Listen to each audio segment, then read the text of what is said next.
Hi, beautiful souls. Welcome. Namaste. Welcome back to part 2. This is, I have a feeling, going to be 3 parts. Last week I looked at a few of the majors in the Sasuraibito tarot, and today we're going to carry on, and I'm going to share with you some more reflections on this deck. I've had it since 2018 and worked with it a lot over the past 5 years. So these are reflections that have come through in various readings, and as you will learn last week, there's always something new that reveals itself. And today I want to start with one of your questions that is in response to last week's chat. And I really enjoy this part of the continuity of the conversation. And I already talked about this card, but let's look a little more closely at the Emperor card. And the observation was that there appears to be a tribal tattoo on the wrist of the Emperor. I don't know if you noticed that there. So, my observation in response to that comment, which you can see in last week's video, was that the tribal tattoo is on the, what appears perhaps the left wrist only. And I find that very powerful. And when I think about the Emperor, who may have different roles and leadership roles to carry out, and perhaps as well too, interesting, I'm thinking about Yellowstone. I'm thinking about the chief in Yellowstone who has all of these conflicting values of what it means to live now in this world, to be the chief of a people as well, to be here in this particular time, in this century. But that's not where I was going to go. I was talking about the power of the tribal tattoo, the power perhaps of the chief tattoo on the left wrist. The left wrist being the feminine side, the left wrist being the power of our intuition, our receptivity, our femininity. And I find it fascinating that this is carried here. So what does this tell me? It tells me that this is an evolved soul who is inspired by and trusts in their wholeness. Their completeness is not one that is necessarily driven by power and authority to the nth degree. I just need to read the comment here so I can refocus myself here. Could you please also speak to his motivation and or masculinity that comes from a place of caring and compassion? The Emperor is often seen through the lens of toxic masculinity. This Emperor is different to me. And I really appreciate this comment. Sorry, somebody just walked by and jiggled my table. This observation really changes my perception, and it reveals something quite profound. And I asked last week if we are to judge the man by his suit. And I think this really puts another sort of layer on that question. So there is more to this deck, definitely, than meets the eye. Yeah, and there may be, and I believe it's our culture. There is a bravado that we sometimes need to wear. We need to don the fancy suit, the black suit. We need to don our masculinity in order to take control of the situation. And as long as we keep the power in the left hand. We can't go wrong. We move from a place of compassion and understanding and love. So really, really powerful observation. Thank you very much for that. All right, so I'm going to resume, hi Laura, resume with where we were. So I left off, we were at the Tower.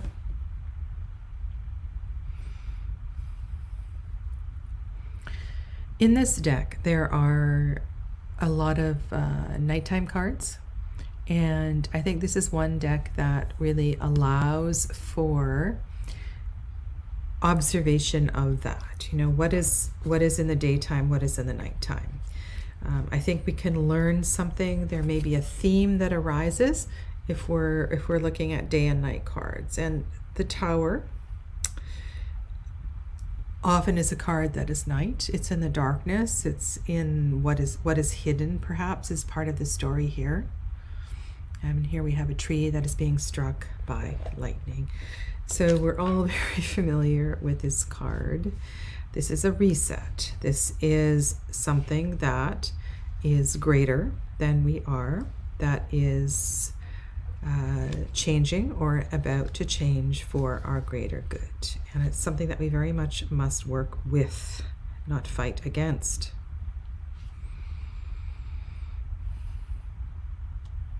I'm just seeing if Stasia has any other words that feel... Yeah, she takes a rather dismal perspective of this card. The transformation that is possible through this card really is quite extraordinary. And I feel that when we're working with the tarot sequentially, I think this group of cards, 14, 15, 16, is really quite something. 14 being Temperance, wherever it disappeared to. And I think sometimes if we are in a place of confusion about the meaning of one of these cards, then sitting down and journaling with this particular story can help to clarify what is being presented in the cards. So yeah, that's a piece of advice I think that can be very helpful. The tarot seldom speaks in single cards, and even if a card doesn't appear in a reading, if you can imagine it this way, it's almost as if the story is the complexity of the preceding cards, and as well as others, right? So if you're working with planetary energy, you might want to look in the reading and see if there are other Mars cards that are present, if that's something that's in your range of information. Now, this is a card that, oh my goodness, I just saw something I hadn't noticed before.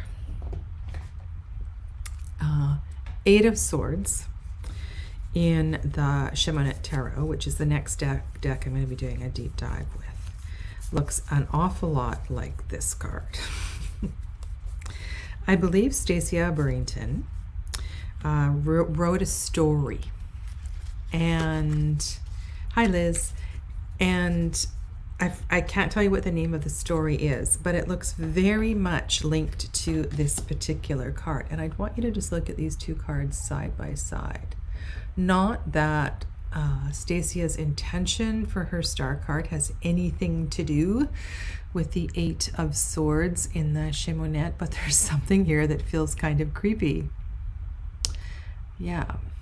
All right, so yes, this is one that is really tricky. So I'm going to start by reading her meaning, and then I will expand on different ways that I've come to see this card. So this card is known as the Explorer. This is a card that takes us into space. Space is a higher frequency of the mind. So when I say this, I'm thinking of, okay, if you think of all of the air signs and how we journey from and through the air signs. Aquarius takes us to a higher dimension of the mind. A higher dimension of the mind that may include astral travel. It may include, and also this is sort of Piscean energy as well too, dream journeying. But there's this larger picture that is also part of what I'm seeing here. She calls this card the astronomer, the navigator, the explorer. The star is full of hope, joy, heart, lightheartedness, and free-flowing love. Don't get any of that from this picture. It's optimistic, trusting, excited, and inspired. The explorer is open-minded, serene, and generous. As the card directly after the tower, the star represents the calm after the storm. Okay. Let's get another star card on the table. I think that might help as well too, because this is one that is really kind of tricky. If I think about, if you have the Wildwood Tarot, pull out the star card in that deck. I think that might be, let me get that one. That's a better example to help explain what's going on here. And these are not in any order, so it's just going to take me a moment. This is the Wildwood Tarot with the art by Will Worthington. Oh, there we go. Okay, so I think there is something we can contrast and compare here. In the Wildwood Tarot, we see the Fool beginning a new journey through the forest, guided by the light, guided by the stars. And so I see this card as one of listening to higher spirit, listening to something that is greater than we are. There's also a silence in this card. There is a comfort with silence. There is also a trust that we will receive messages in the silence. That if we're not uncomfortable in the silence, everything will be well.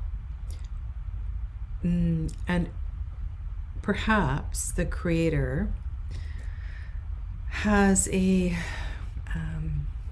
different perception of space and astronauts than you or I.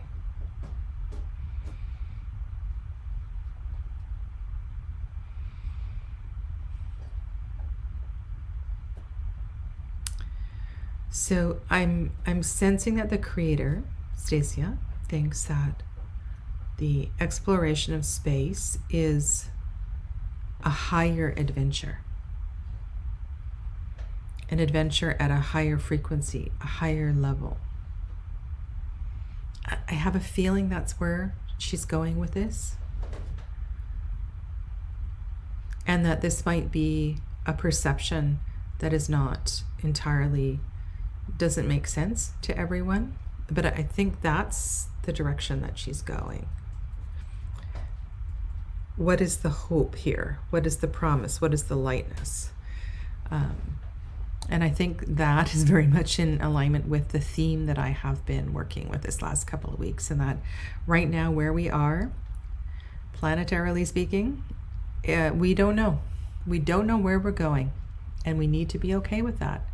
Because if we are challenged with that, it's only going to make life more and more difficult and put up more and more blocks. So there's something about trust here that feels very important. And as those astronauts dangle from the space station, they are trusting in NASA. They are trusting that they are safe. They are in awe of the universe. So, yeah, I can't offer more than that at this moment. I hope that helps a little bit. Okay. All right, so a couple more majors to look at. We have the moon and the sun. And interesting, the tear in the moon card. Very interesting. And also another blue face. And I also want to thank Donna Rion for the suggestion of looking at the Fulgate family, the blue family. That was very, very interesting. For me, the color blue is about toxicity and detoxification. And that tear is another symbol of release and letting go of the darkness, releasing. And it's always there. It's always going to be with us, but we don't need to hold on to it. I love that we see a waxing crescent moon here. Something is, it's like, if we cry, we will grow. That sort of message. We walk through our darkness to journey to the light.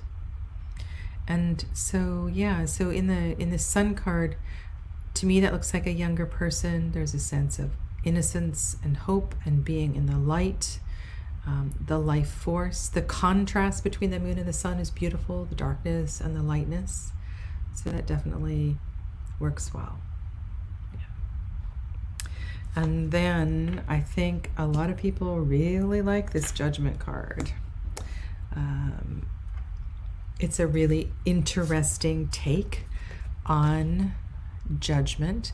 If you consider, and you could also compare and contrast the idea of coffin and cocoon.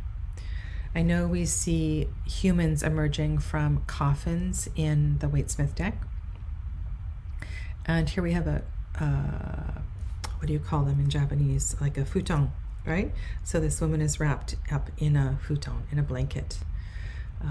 And she will be emerging from the blanket. And I think this card has a lot also to say, compare and contrast with the Nine of Cups in this deck. And I think these two cards showing up together have a lot to say to one another. But as far as judgment goes, I feel this is a card of awakening. It's a card of courageously releasing some aspect of your 3D world and committing to living in a higher frequency, and that it is a metamorphosis of sorts. And so this image definitely works for me. The mandorla in the world card is a snake, also symbolic of transformation. Be really interesting to interview Stasia about the color choices in the deck. That would be amazing. So she is walking through the portal here. We do not have the traditional number 4 shape on the legs. I think symbolically the fullness of the body represents the fullness of the experience of life, which is a really beautiful contrast for most world cards where we see an emaciated woman or girl. That feels very peaceful to me, like full journey-ish to me.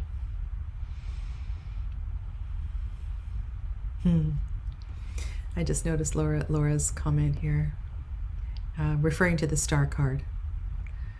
Yeah. I'll have to think about that, Laura. Thank you.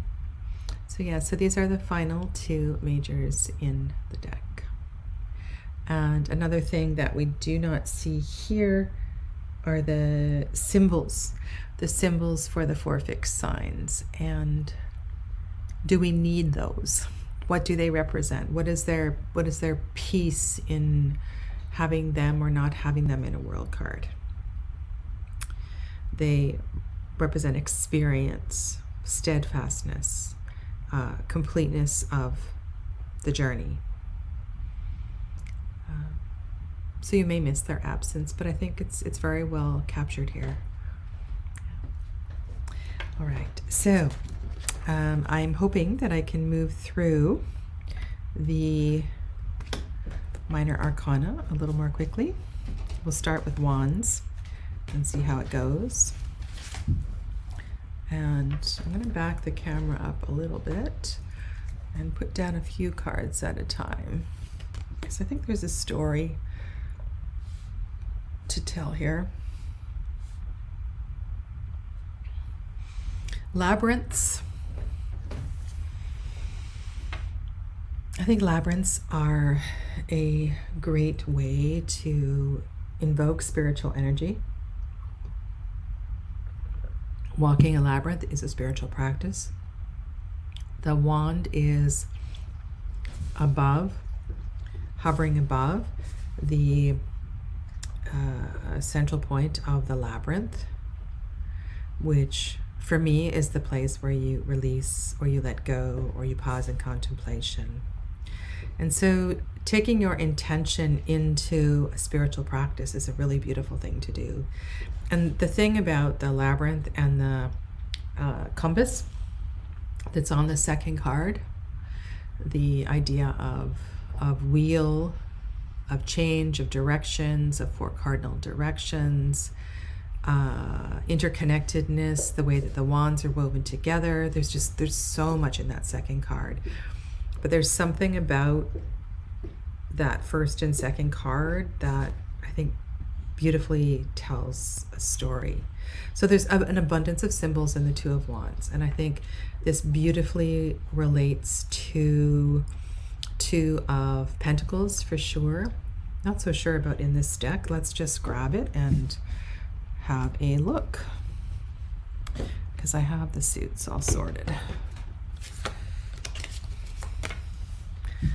What I was thinking of and how it relates is that Two of Pentacles is a card of change.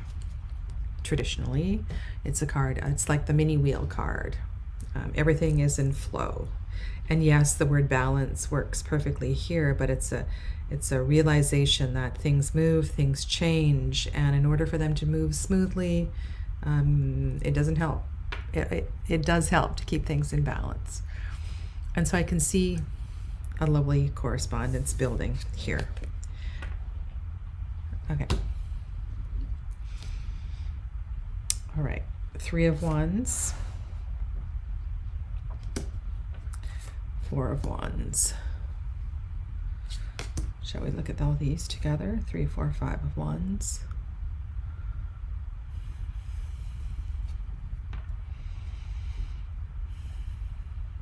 The knot, the coming together, is depicted really nicely in the Three of Wands with the rope or the string tying everything together.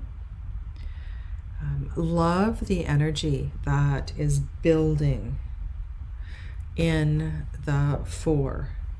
So to me, this is like magic, right? These lines are ethereal energy. Magically holding these 4 wands in the shape that they are. So how I would read that is I would say that there's something beyond what you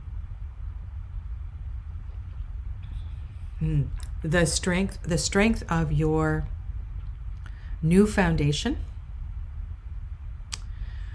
is supported spiritually. There is more going on here than you are aware. This feels, is there a knot? It almost looks like there's a knot here. I don't know, I really like this card. I also like that it's floating above the ground. This is another card that's at night. And I like doing that with this deck is to, if I'm doing a 9 card or a larger reading, is to compare how many cards are in the daytime and how many cards are in the nighttime.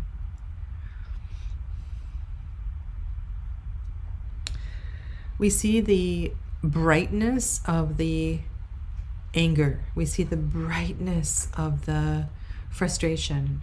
We see the, whatever the Five of Wands is representing in your reading, we see that a little better in the night than we do in the day.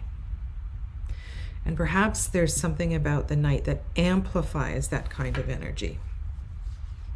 Now, this card doesn't always take on a negative connotation. It's a card, all of the fives are quite chaotic.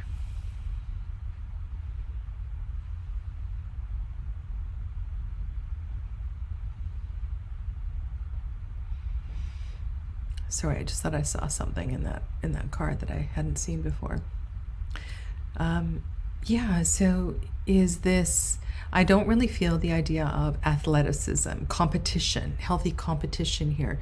What I am seeing is that there are 3 flames that are brighter than the other ones. So there feels like a domineering energy. And I think we need to find focus. This card definitely lacks focus.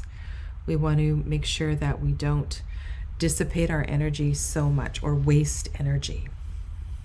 There's a yogic concept called brahmacharya that I feel is often misunderstood, but there is we must learn to contain our energy, and there's something about containing energy that will help us in our spiritual growth. And sometimes in the 4s, the energy becomes, see, there's no fire in this card. The fire is I would say the fire is the light. The fire is the spiritual energy. And so sometimes we want to break away from the container of the 4. And we can get a little bit reactive. And so again, it's really important, I think, in the 5 to be aware of the 4. And the reason for the 5. 6, 7, 8. All of them are in the light. Circle around the sun.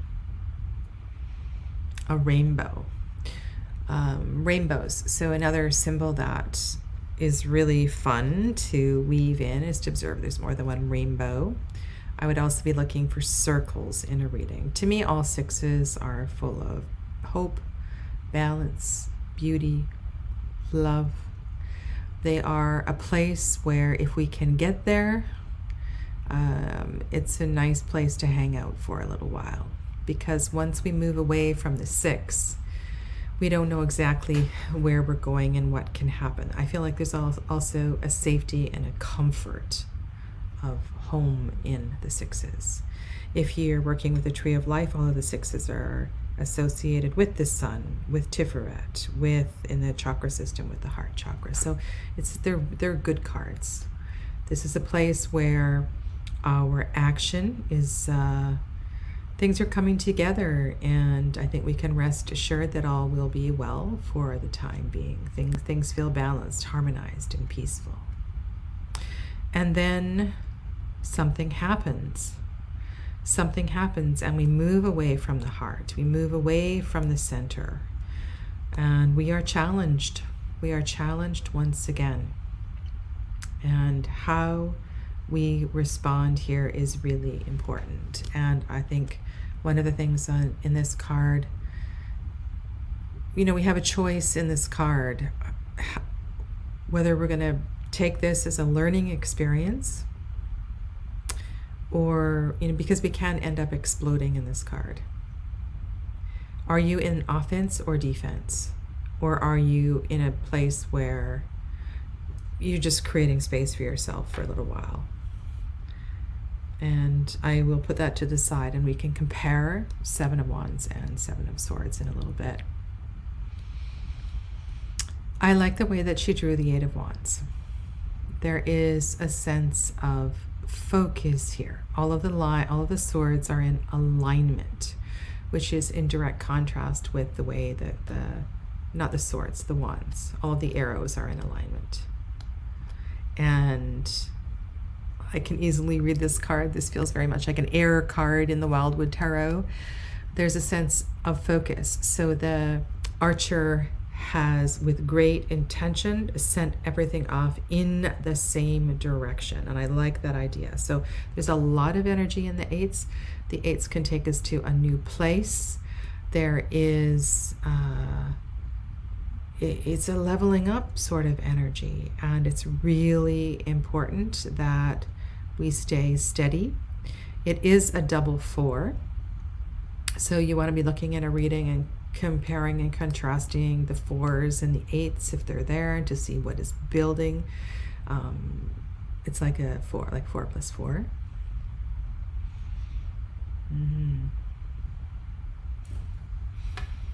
Sagittarius. So that's interesting. So if you're reading the cards through the Decanic Minors, Sagittarius mutable fire is 8, 9, and 10. 8, 9, and 10. So let's look at them together. So there's 8, 9, and 10.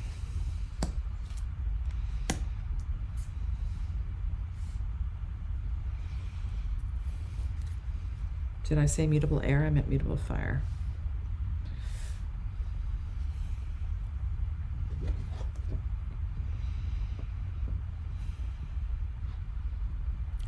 You know, I see so many things in that 9 of Wands.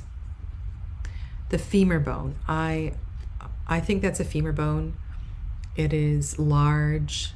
It is strong. It is broken. I mean, it's horrific if you break your femur. It takes a while to heal.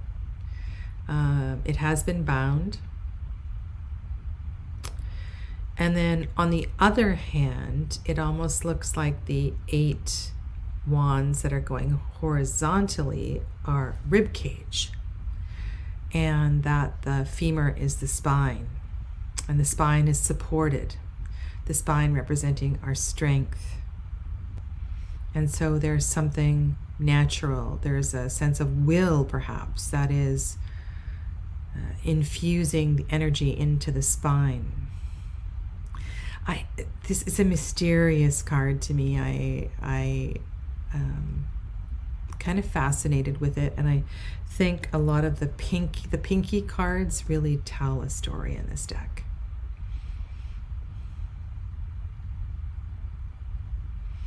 Ten of Wands. I'm smiling. I read something today on Facebook. It was so funny. The only time you will find me with my head hanging down is when I'm rolling a joint or rolling a cigarette or something. I don't know why I'm thinking of that. I thought it was really funny. Yeah, so everything is raining down. But it's interesting, it's raining down on his back. It's raining down on his back, not his front. And it's very, very red. Very, very red.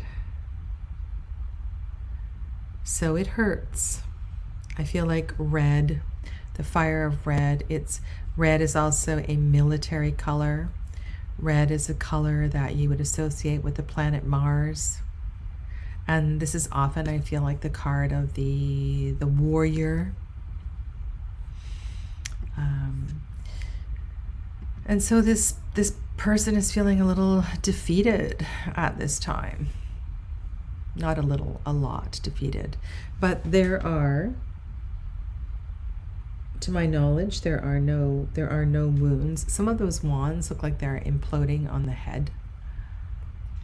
So it's a really, really heavy card. So this 10 of Wands. 10 of Wands. Saturn in Sagittarius. Is there a... I mean, it's so funny. You know, I've studied these cards years, so many years. How many years? Almost 30 years. And I'm always looking to find another way into these cards. What I was going to say a few minutes ago was this is the suit of the hero. We all feel this way. There is not a hero that hasn't been battered or bruised. And sometimes the hero feels this way, but they will go on, and they will recover. And I think there's a promise of that recovery in the previous card. And the court cards, for the most part, in this deck, I love. No problem. Pages are amazing. Pages are my favorites for sure. You know, there's not a great range of age in the cards, but they work. Yeah. The suit, I have nothing to complain about in this suit.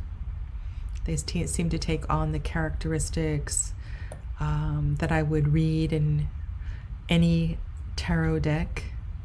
The blue in the Queen of Wands, I like that because it brings in the water quality that I see in all of the queens. It's a reminder. So another thing we can do, and when I'm doing a deep dive with a deck, I don't always remember, but in looking at, so let's just put all the queens on the table and then we'll go to the cups. I like to have a look at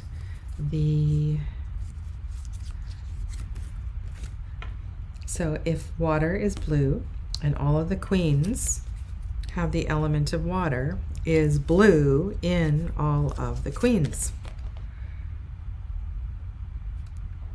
Queen of Cups, Queen of Wands, Queen of Wands, Queen of Cups, Queen of Swords, Queen of Pentacles.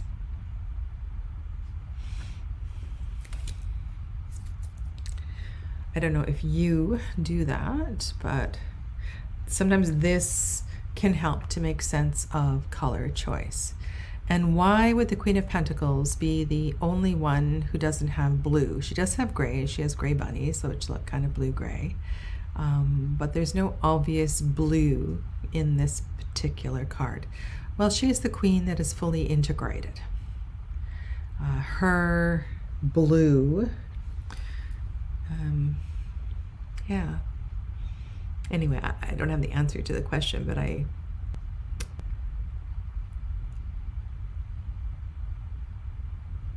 would suggest that. Yeah. Okay, let's go to the cups. Cups. We've already looked at some of these cards. I think the Ace of Cups is one of my favorites.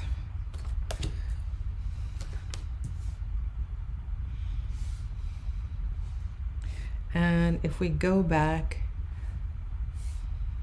I'm probably not going to take time to do this, but the twos. So we already looked at two of the twos. And another way for me to determine a great deck is to look at the twos and compare and contrast all of the twos to see if they have a common theme, if the creator's perception of what two represents is seen in each of the cards. Okay. Green tea. So this card is based in a few different themes, Japanese culture being one of them. So green tea is a place of community. It's also a place of deep cultural respect. It contains a lot. And I think the Japanese tea ceremony would be, it is a deeply spiritual tradition, honored through the ages. So I think it's great that there's green tea in this particular cup. And this is one of those cards that has those pinky colors in it. So I like it when this card shows up with those other pinky cards. In the Two of Cups, there's something really beautiful about the gentleness of the whole, like they're not clasping, they're just gently connecting. very gently connecting and reaching out and touching. They're both evolving. They are both fully opened lotus flowers. It really is a gorgeous card. And the sense of communion in the three feels really, really tender. There's a tenderness to this group hug, and notice the rainbow. So if you want to go back after I'm done here, just pull out all the rainbow cards. Six of Wands was one of them. And have a look at all the rainbow cards and see if there's a hidden message. Yeah, it's really lovely. Okay, let's put down 4, 5, 6 of Cups.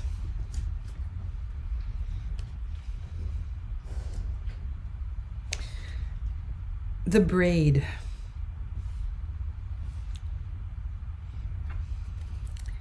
You know, I was saying in the 4, sometimes the 4s we feel strangled. Sometimes in the 4s we feel strangled. And I also remember something that Robin Wood wrote. And she was very specific about her hairstyles in the Robin Wood Tarot. And if hair was loose, it represented freedom. It represented a sense of, you know, not clinging, letting go. Whereas hair that was tied, and depending on how tightly it was tied, or if it was tied up and even had a net on it, excuse me, right, was even more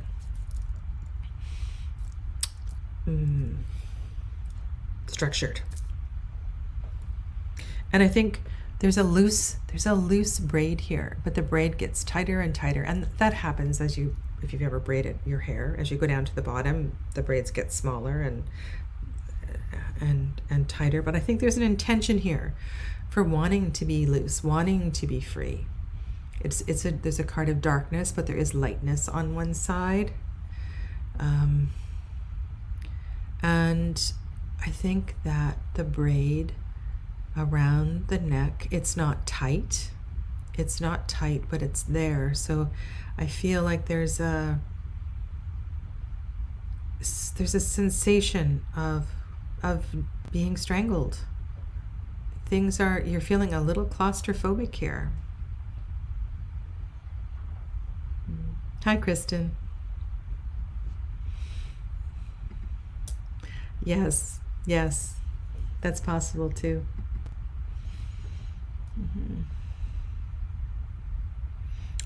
There is a hint of a rainbow in the 5 of Cups,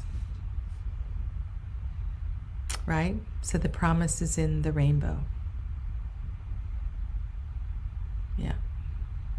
And another thing about this deck is to also be mindful of which way, whether the figure is facing down or the figure is facing up. That's the face, whether the face is facing down or the face is facing up. And look in your reading to see if you have all the same, or if there's a change in the way the face is positioned, because it definitely says something. So 6 of Cups is again back to the 6.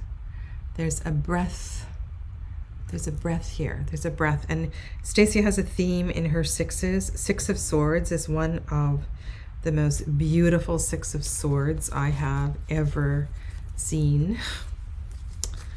Ever. This is the 6 of Swords.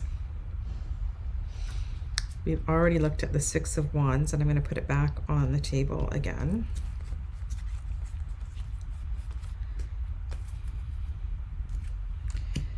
Now the cards are getting a little mixed up here.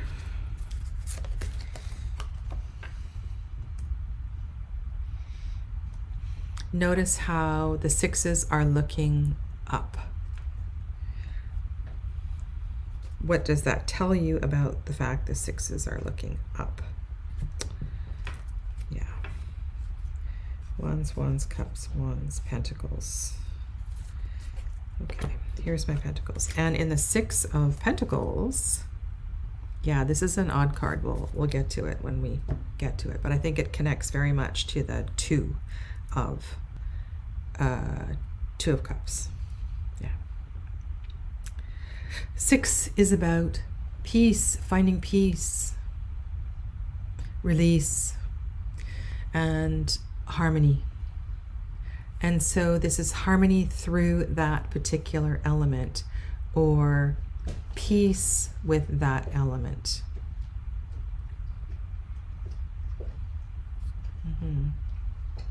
And what that element represents. So I'm kind of jumping ahead of myself here.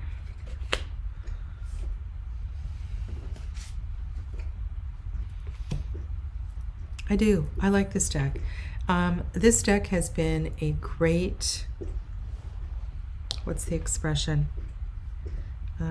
If I need a deck that's not going to talk in circles, I pull this deck out. I find this deck answers questions very directly.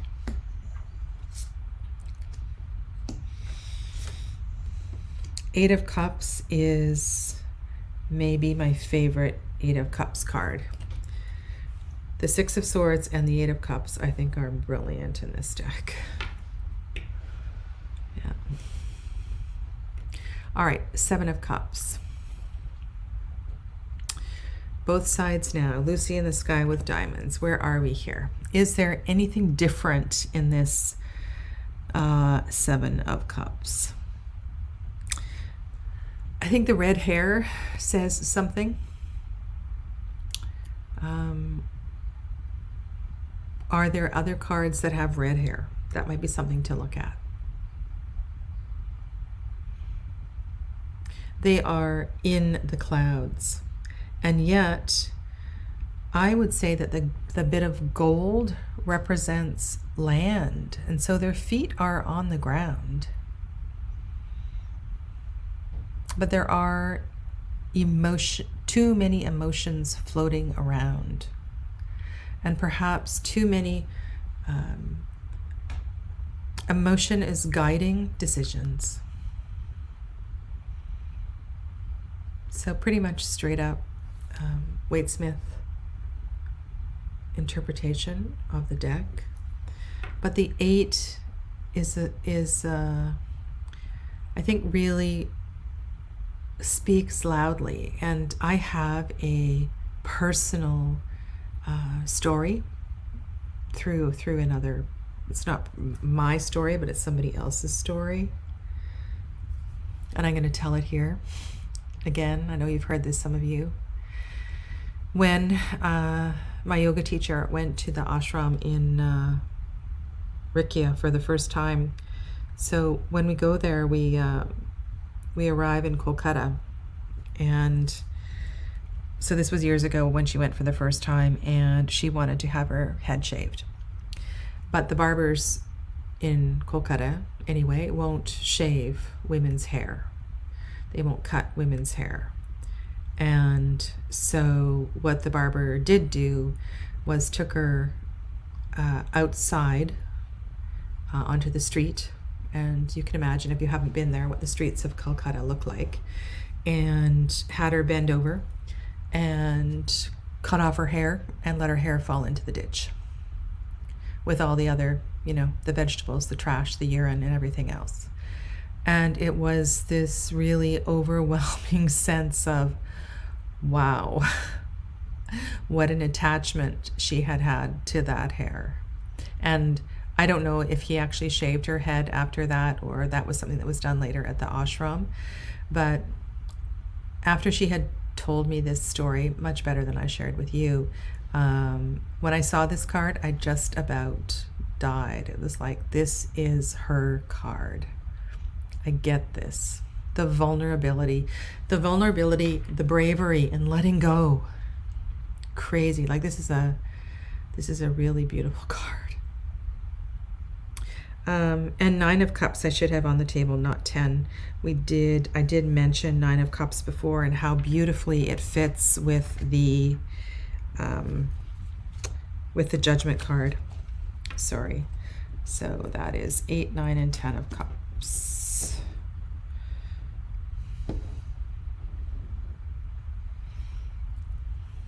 So if you're looking at these astrologically, these would be your Pisces cards. And I see something really, a full emotional expression in that 9 of cups. Love for self. It's such a high frequency card. It's such a better 9 of cups than so many decks. I think it's really, and there's a reveal, there's a sense of revealing, right? Growing, emotional growth, a very high E quotient in this card. Yeah, beautiful. And the 10 of cups. Circle. All right, so 10s are wheels. 10s are ones, 10s are the wheel. And so when I'm looking at 10s, I want to go back to the Wheel of Fortune. I want to look at all of the 10s and ask myself if this represents well the wheel of the suit, right? The wheel of fire, the wheel of air, the wheel of water.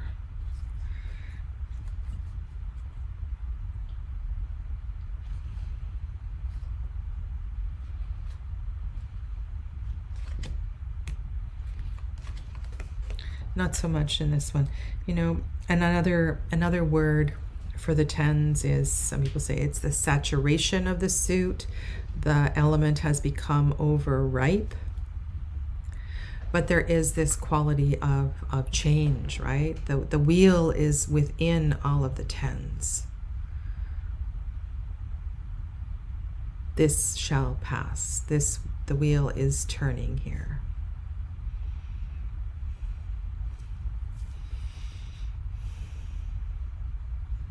Look in the background of the 10 of Cups. We have what could be a volcano. And I wonder if in a reading, this might be a cautionary card. Do you know the 10 of Cups is ruled by Mars?